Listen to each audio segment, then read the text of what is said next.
guys, she's back on jack stands again because I got to swap out the clutch. So the stock dual mass flywheel and clutch isn't really liking the power too much, so got to swap that out. Went to Clearwater and I got a flywheel, but the problem with that flywheel that I got was the flywheel was lightened, and I did not know that at the time, and I realized because I found a E30 in the junkyard, and I actually found a 373 LSD diff off of it for 200 bucks. So now I have a second one, but this one seems like it's in pristine condition. And I also realized that it still had the transmission on, so I decided to go and pull it off. Found another 325E flywheel, so you know it's the 325E because this little piece right here, and then the little timing reference mark is broken off, but I don't need that for my car.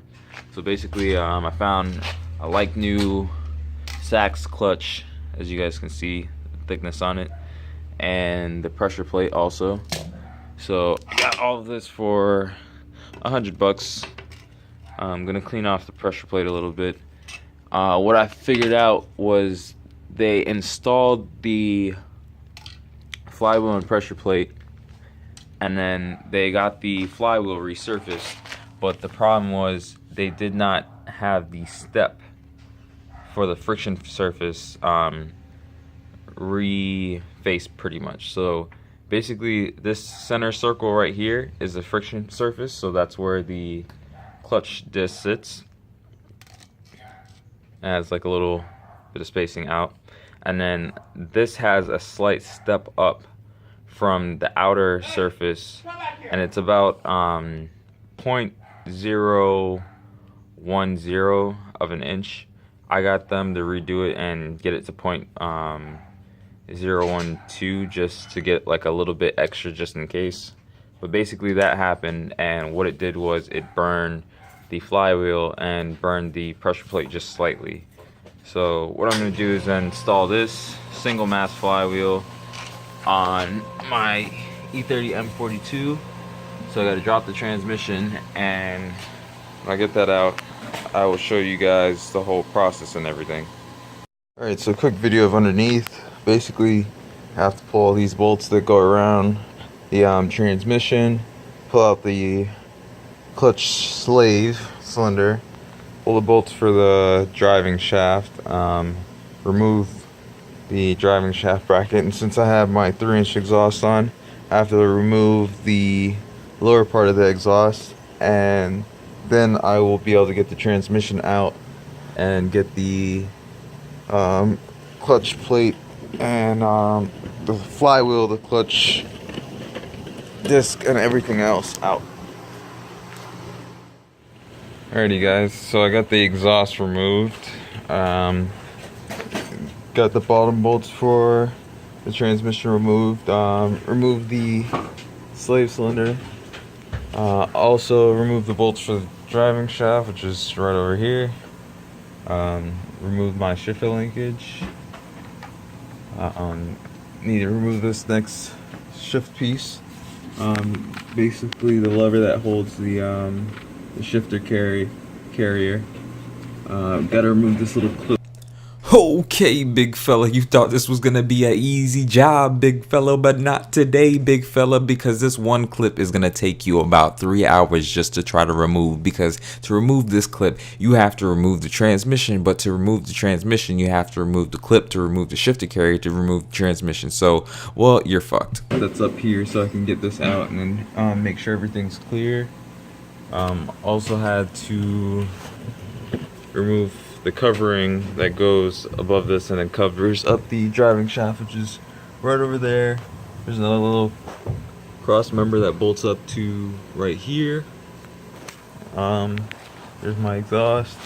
I think what I'm going to do is still end up removing the driving shaft completely, even though I don't have to, because I have the 391 LSD medium case differential, and as you can see, it's very wet because it's been leaking pretty much. And if you notice,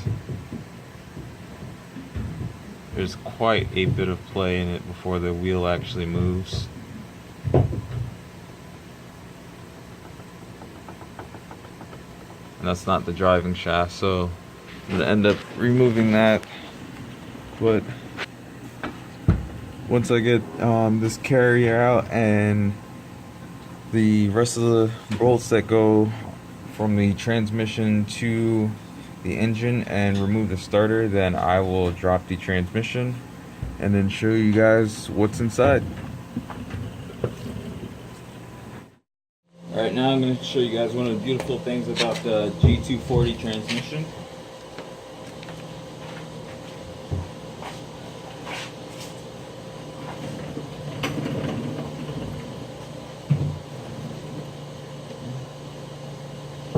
Got all the bolts and everything else removed, but this transmission's so light that you can actually remove it by hand.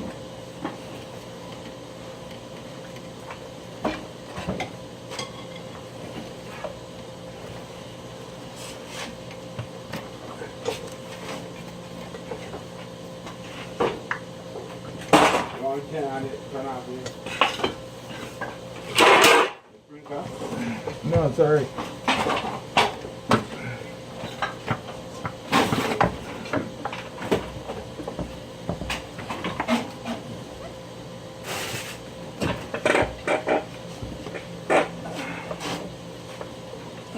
Can you give me a hand here?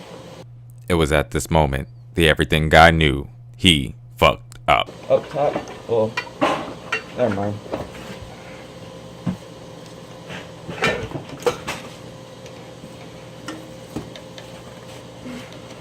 Would you look at this? Somebody come look at this. Look at my dad checking to see if I'm still alive. Come on, man. Like, I don't know if you see this, Dad, but I got this. I got this bare hands. Pull the gearbox out by myself all day, every day, on the block, under cars, on the creeper, on the ground, in my backyard. I ain't getting no help from nobody, by myself. So that's how you remove a G240 transmission with your bare hands and body. So I have to check it. There goes the inside of the dual mass flywheel and clutch, and that's what I will be removing next. Had a little issue with this right. I don't think you guys understand how emotionally distraught I was after seeing this hose, because my arm's too short to reach the hose and I still had the transmission coming down on me. And for a split second, I thought I was gonna die. Like, I thought you guys there would have been like no more the everything guy. It would have just been like the everything guy is not here anymore just because he got crushed by a G240. So yeah. Right here, this just got caught up on the transmission. But other than that, the transmission is very light.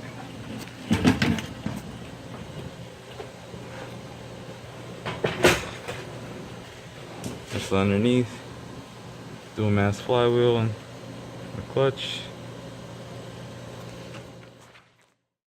Alright guys, here's a little bit better video. My flash on, so you guys can get a better view. There goes the clutch. Looks like the pilot bearing. Yeah, pilot bearing's actually loose inside there, so that was a problem. So again, that's the reason why I was pulling this down. Try to sort out some of these issues. When I get the pressure plate off, then I'll show you guys how the clutch and underneath there looks. Alright, so now I'm removing the pressure plate.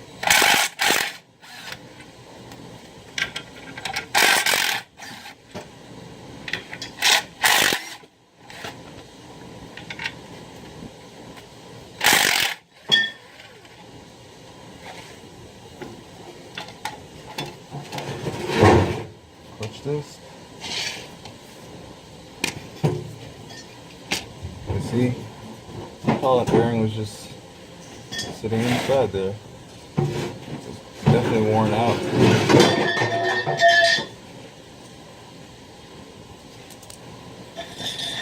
And this is a dual mass flywheel.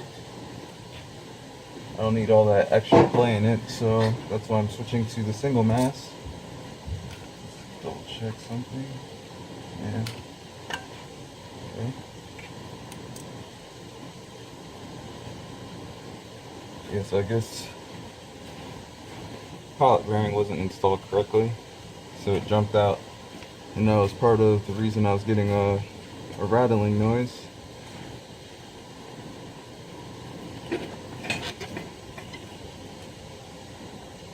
Show you guys a better view. That's the flywheel. Quite a bit of burn spots. Let's clutch this.